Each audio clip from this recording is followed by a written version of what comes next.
यहां पर मंच पर समाजवादी पार्टी और आरएलडी के हमारे गठबंधन के प्रत्याशी डॉक्टर बीरेंद्र चौहान जी, मंच पर उपस्थित समाजवादी पार्टी के जिला अध्यक्ष जितेंद्र वर्मा जी, आरएलडी के जिला अध्यक्ष नरेंद्र बघेल जी, मंच पर उपस्थित पूर्व विधायक अमर सिंह परिहार जी, युवराज परिहार जी, वाजिद निशार, आजाद सिंह जी, कप्तान सिंह चहार, राजपाल यादव जी, राजा बेटी बघेल जी, शिवराम यादव, विवेक यादव, तुलसी राम जी और यहां पर उपस्थित बड़ी संख्या में आरएलडी और समाजवादी पार्टी के सभी नेतागण, इस चुनावी कार्यक्रम में उपस्थित हमारे किसान भाई, आदरणीय बुजुर्ग, नौजवान साथी, पत्रकार बंधुओं, मैं सबसे पहले दोनों दलों के आए हुए सभी लोगों का बहुत बहुत धन्यवाद और आभार प्रकट करना चाहता हूं। हम लोग लगातार आगरा और मथुरा और पहले चरण के चुनाव में, जिसमें मुजफ्फरनगर से लेकर के मेरठ, हापुड़, बागपत, बुलंदशहर, लगातार हम लोगों ने कार्यक्रम किए और उन कार्यक्रमों में आरएलडी के राष्ट्रीय अध्यक्ष जयंत चौधरी जी और हम दोनों ने मिलकर के कार्यक्रम किए। कल भी जब मार्च में हम लोगों का कार्यक्रम था तो दोनों दलों के हम लोग मिलकर के कार्यक्रम किया, लेकिन क्योंकि चरणबद्ध चुनाव है, पहले चरण में ही बड़ी संख्या में विधानसभा हैं, हम लोगों ने तय फिर ये किया कि जो क्षेत्र छूट गए हैं, जिन क्षेत्रों में जाना जरूरी है, एक तरफ तो आरएलडी के राष्ट्रीय अध्यक्ष जयंत चौधरी जी जा रहे हैं और दूसरे क्षेत्र जो छूट गए उसमें हमें जाने का मौका मिल रहा है। मैं आपके बीच में बहा का कार्यक्रम करके आया हूं और जिस तरीके का समर्थन और सहयोग जनता दे रही है, मैं कह सकता हूं कि इस बार आरएलडी और समाजवादी पार्टी की गठबंधन की सरकार बनने जा रही है। बताओ गठबंधन के पक्ष में हो कि नहीं हो? जब से हैंडपंप और साइकिल आई है, भारतीय जनता पार्टी के लिए दरवाजा बंद हो गए। बताओ, साइकिल और हैंडपंप साथ साथ हैं कि नहीं हैं? इसलिए मैं कहना चाहता हूं कि ये चुनाव उत्तर प्रदेश के भविष्य के साथ साथ देश के लोकतंत्र को बचाने का भी चुनाव है। ये देश बड़ी मुश्किलों से न जाने कितने लोगों के शहीद होने के बाद लोगों ने जान निछावर कर दी, उसके बाद हमारा देश आजाद हुआ। और ये बात मैं इसलिए कह रहा हूं कि भारतीय जनता पार्टी के लोग अगर दोबारा सत्ता में आ गए तो जो बाबा साहब भीमराव अम्बेडकर जी ने संविधान दिया था, उस संविधान को भी खत्म कर देंगे।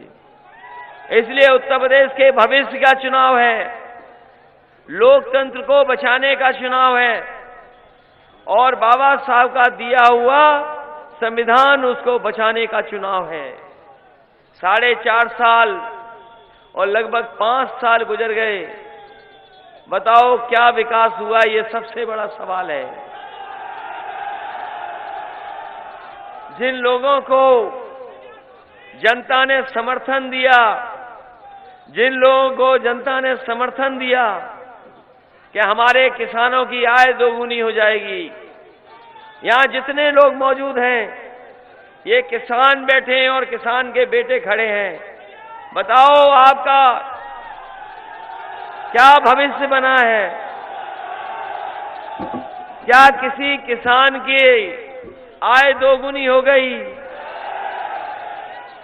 जो आज पैदावार कर रहे हो, क्या उस पैदावार की सही कीमत मिल गई? न आय दोगुनी हुई, और अगर हिसाब किताब लगाओगे तो हर एक की कमाई आधी हो गई। और जो महंगाई बढ़ी है, आज अगर महंगाई का हिसाब किताब लगा लो तो लगातार महंगाई बढ़ रही है। डीजल पेट्रोल महंगा हो गया कि नहीं हो गया? और किसी किसान को खाद नहीं मिली। बताओ, खाद मिली कि नहीं मिली? और अगर खाद लेकर के भी आए होगे तो बताओ, खाद की बोरी में से चोरी हो गई कि नहीं चोरी हो गई? मैं कभी कभी सोचता हूं कि भारतीय जनता पार्टी को ये बोरी की चोरी कहां से आई है, कहां से ये बोरी की चोरी सीखे हैं। न जाने कहां से बोरी की चोरी सीख गए। जो कभी डीएपी 1200 की थी, बताओ अब कितने में खरीद रहे हो? 1800, 2000 पहुंच गई। और जो यूरिया थी 300 रुपए की, वो अब बताओ कितनी पहुंच गई। अब भी लगता है कि अच्छे दिन आएंगे।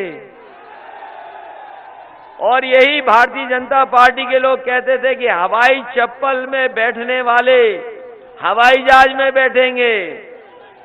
और जब से डीजल पेट्रोल महंगा हुआ है, हमारे गरीबों की गाड़ी, ट्रैक्टर और नौजवानों की मोटरसाइकिल नहीं चल पा रही है।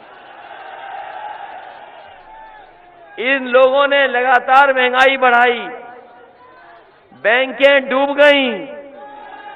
जो लोग पढ़े लिखे होंगे, नौजवान होंगे, जानते होंगे, बैंकें बिक रही हैं। जो बैंकों में पैसा रख रहे थे, थोड़ा बहुत उन्हें मिल जाता था, लेकिन अब बैंक में भी पैसा रखने पर पैसा नहीं मिल रहा। न जाने कहां ले जा रहे हैं लोग पैसा। और जिस समय कोरोना की बीमारी थी, सब उद्योग बंद हो गए, कारखाने बंद कर दिए गए, बाजार बंद हो गए और कोई सड़कों पे नहीं निकल सकता था। हम लोग, आप लोग अपनी नाक और मुंह बंद करके चल रहे थे। अगर कोई था जिसने देश की अर्थव्यवस्था को बचाया तो वो हमारा किसान था। उसने काम नहीं रोका, वो लगातार अपने खेतों पे काम करता रहा। बताओ, सब पाबंदियों के बाद भी हमारा किसान ही मेहनत कर रहा था, किसान ही खेतों में था। सब कुछ बंद था। आपने मजदूर जाते हुए देखे होंगे, गांव घर अपने। मजदूर हजार हजार किलोमीटर चल करके आए। इस सरकार ने ना बस दी, ना गाड़ी दी, कोई इंतजाम नहीं किया। सीधे मजदूर अपने घर चले गए और कई मजदूर घर नहीं पहुंच पाए, उनकी जान चली गई। अगर उन परिवारों की अगर किसी ने मदद की थी तो समाजवादी लोगों ने उन परिवारों को भी 1-1 लाख रुपए देने करके मदद करने का काम किया था। बताओ, ऐसी सरकार है जो किसान का दुख दर्द नहीं समझ रही, मजदूर का दुख दर्द नहीं समझ रही, हमारे नौजवानों के भविष्य को खतरे में डाल दिया। अब हमारे बाबा मुख्यमंत्री कहते हैं कि सरकार आएगी तो गर्मी दूर कर देंगे, गर्मी निकाल देंगे। यही कह रहे हैं ना कि नहीं कह रहे हैं? लगता है हमारे बाबा मुख्यमंत्री जी किसी ठंडे प्रदेश के हैं। ये बाबा मुख्यमंत्री जो कह रहे हैं कि हम गर्मी निकाल देंगे, हम उन बाबा मुख्यमंत्री को कहना चाहते हैं, गर्मी निकले ना निकले, लेकिन समाजवादी सरकार आएगी तो भर्ती निकलेगी, चाहे हमें फौज में भर्ती निकालनी पड़े। बताओ, फौज में भर्ती, पुलिस में भर्ती निकालनी चाहिए कि नहीं निकले? ये गर्मी निकालने वालों को हम कहना चाहते हैं कि पुलिस में और फौज में भर्ती निकलेगी। क्योंकि हमें नौजवानों का भविष्य बेहतर बनाना है। मैं जिस समय 2017 का चुनाव लड़ रहा था, मैं 2017 का जब चुनाव लड़ रहा था, तो देश के बहुत बड़े पत्रकार उन्होंने मुझसे पूछा कि इस चुनाव में आप क्या देख रहे हो, कि आप इस चुनाव में नया क्या देख रहे हो। 2017 की बात कर रहा हूं मैंने उस समय कहा कि मैं नए नौजवानों को देख रहा हूं, जो नौजवान हैं, जो अपना भविष्य बनाना चाहते हैं, जो जमाना बदला है उस जमाने से जुड़ करके आगे बढ़ना चाहते हैं।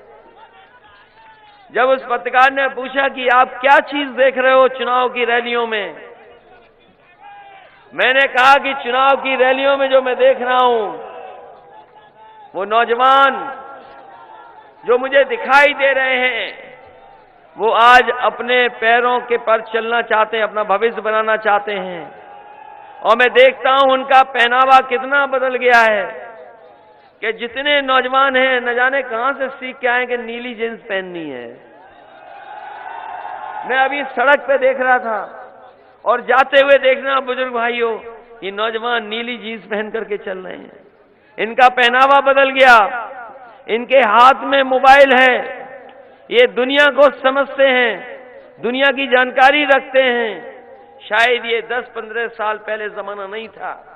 तो मैंने 2017 में कहा था कि नए लोग देश को बनाना चाहते हैं, समाज को बनाना चाहते हैं और कुछ कर गुजरना चाहते हैं, अपनी मेहनत से अपने सपनों को पूरा करना चाहते हैं। लेकिन भारतीय जनता पार्टी ने, आप हिसाब किताब लगा लो, जब से आए हैं तब से नौजवानों के भविष्य में अंधकार डालने का काम किया है।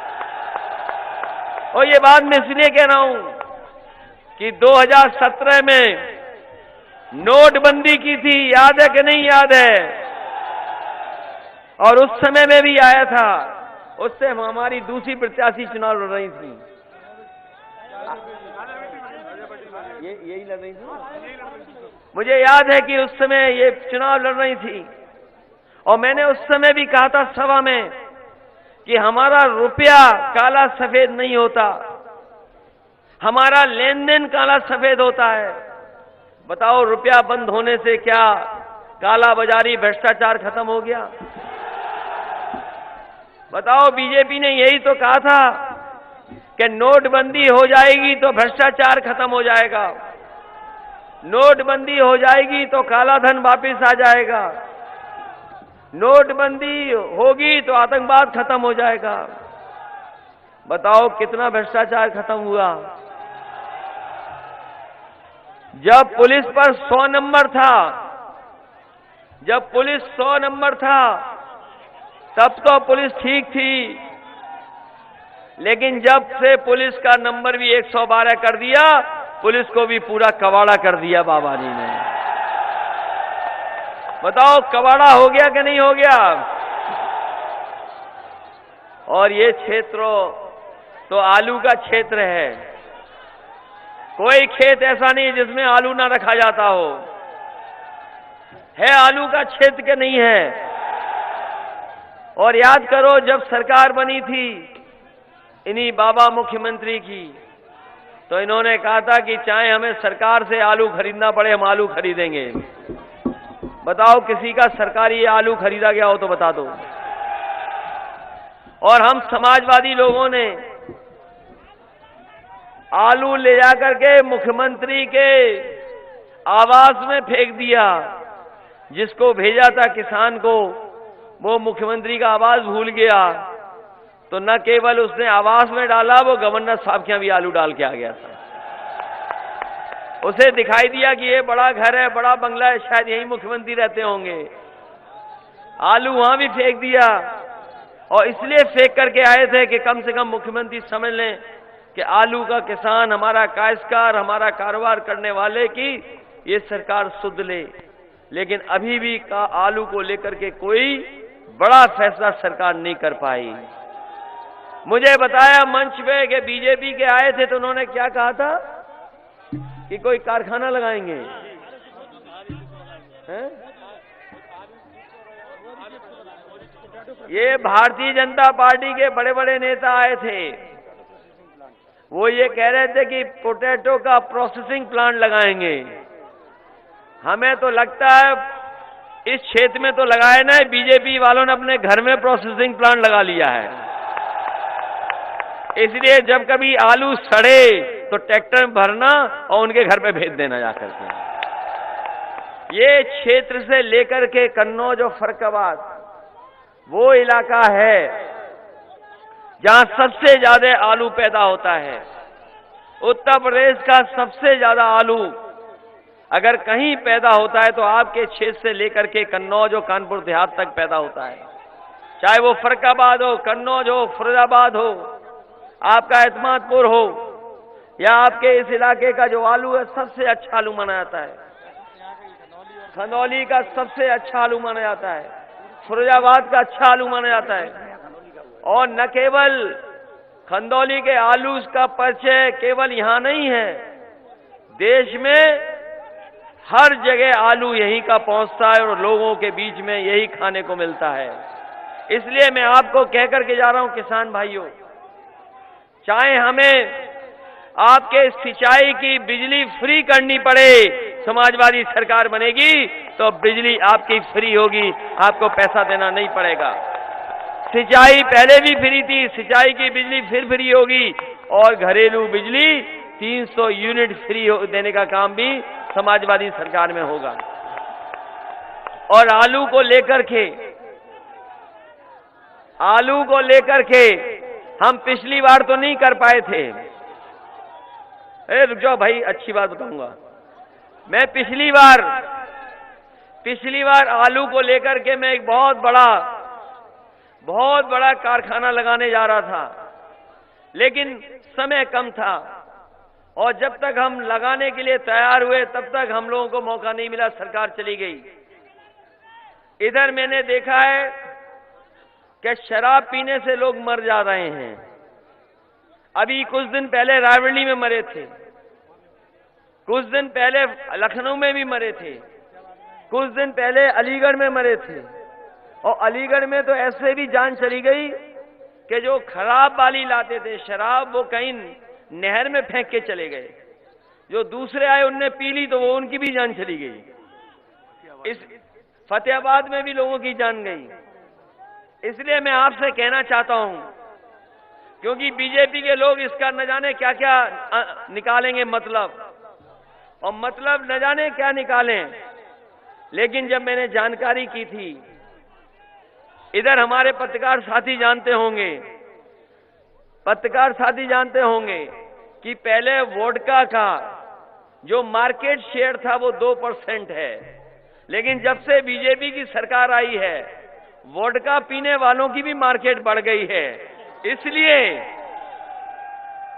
और ये बात कागज पे है, कोई मैं अपनी तरफ से नहीं कह रहा हूं, और ये बात मैंने इसलिए कही है क्योंकि कल अगर पत्रकार लोग बहस करें तो ये बात दिखाएं और बताएं, जनता को सुनाएं, अपने टीवी के माध्यम से जानकारी दें कि जब बीजेपी की सरकार थी, नहीं आई थी, तब 2% शेयर था वोडका का, लेकिन जैसे ही भारतीय जनता पार्टी की सरकार आई अब शेयर बढ़कर के न जाने कहां पहुंच गया है मार्केट में। इसलिए जहां प्रोसेसिंग प्लांट के लिए जो प्रोसेसिंग होती है, चाहे कुछ भी प्रोसेसिंग बनती है, चिप्स बनाना हो और चीजें बनानी हो, पाउडर बनाना हो, उसके लिए अगर कोई कारखाना लगाने आएगा तो हमें अगर 100 करोड़ 200 करोड़ की भी सब्सिडी देनी पड़ेगी तो देने का काम करेंगे। और साथ ही साथ वोडका को लेकर भी अगर कोई यहां से लेकर के कन्नौज तक कोई कारखाना लगाने आएगा तो उसे भी सब्सिडी चाहे हमें 200 करोड़ देनी पड़े, हम देने का काम करेंगे। लेकिन अपने किसानों का आलू उनको कीमत दिलाने के लिए हमें कोई भी सरकार से फैसला लेना पड़ेगा तो हम लेंगे और बड़ा कारखाना इसी इलाके में लगा करके कम से कम इस आलू की कीमत दिला सकें। लेकिन इस पे बहस हो जाएगी। इसलिए ये बड़ा सवाल, उसमें स्टोरेज की जरूरत नहीं है, अगर आलू सड़ भी जाएगा तब भी काम आ जाएगा। इसलिए मैं कहना चाहता हूं, प्रोसेसिंग के लिए 100-200 करोड़ का सब्सिडी देनी पड़े हम देंगे। अगर कोई दूसरी तरह की चीज बनाना चाहेगा, क्योंकि इधर बाजार वोडका का बढ़ गया है, हमारे शायद किसान भाई वोडका नहीं समझ पा रहे होंगे, समझ गए कि नहीं समझ गए, या हम दूसरी तरीके से बोलें, वो शाम वाली तवा। इसलिए अगर उसका भी कारखाना लगाना पड़ा, हालांकि बीजेपी वाले कुछ भी बोल सकते हैं, लेकिन आलू और हमें किसान की चिंता है, और बाजार में अगर कोई चीज उपलब्ध हो रही है तो उसके लिए समाजवादी लोग सरकार बनने पर चाहे हमें 100 करोड़ की 200 करोड़ की सब्सिडी देनी पड़े, हम इस इलाके में कारखाना लगाने का काम करेंगे। और ये बात याद रखिए, समाजवादी लोग जो कहते हैं वो करके दिखाते हैं, कभी पीछे नहीं हटते हैं। और जब जब समाजवादियों की सरकार आई है, हम लोगों ने ऐतिहासिक काम किए हैं। और ये आगरा वाले जानते होंगे कि जो मेट्रो बन रही है वो समाजवादी पार्टी की देन है, जिसकी वजह से शहर में मेट्रो बन रही है। केवल एक शहर में नहीं, लखनऊ में, कानपुर में जो मेट्रो बनी समाजवादियों की है। ये एक्सप्रेस वे तो पुरानी सरकार बना रही थी, लेकिन उद्घाटन हम ही लोगों ने किया। और इसके आगे वाली जो सड़क अगर किसी ने बनाई तो समाजवादियों ने बनाई। और पहली बार सड़क पर अगर हवाई जहाज किसी ने उतारे, पहले यहां उतरवाया, फिर वहां पर उतारने का काम समाजवादी लोगों ने किया। बताओ हवाई जहाज उतारे कि नहीं उतारे? और आगे की सड़क अगर समाजवादियों ने न बनाई होती तो शायद हमारे देश के प्रधानमंत्री भी हवाई जहाज से सड़क पर नहीं उतर पाते। वो समाजवादियों की देन थी, जिसकी वजह से ऐसी सड़क बनी। अगर कोई लड़ाकू विमान भी उतारना चाहेगा तो सड़क पर लड़ाकू विमान उतारने का काम करेंगे।